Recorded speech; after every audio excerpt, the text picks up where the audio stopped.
Ist der Ford Puma zu laut? Und jetzt probieren wir das Ganze gleich nochmal im Sportmodus aus.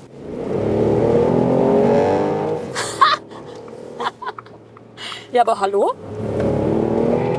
Also er macht erst kurz echt ein bisschen Lärm, muss ich sagen. Aber dann kommt er auch. Also er liefert dann auch. Okay, nochmal. Jetzt haben wir hier Lärm, Lärm, Lärm. Komm, geh.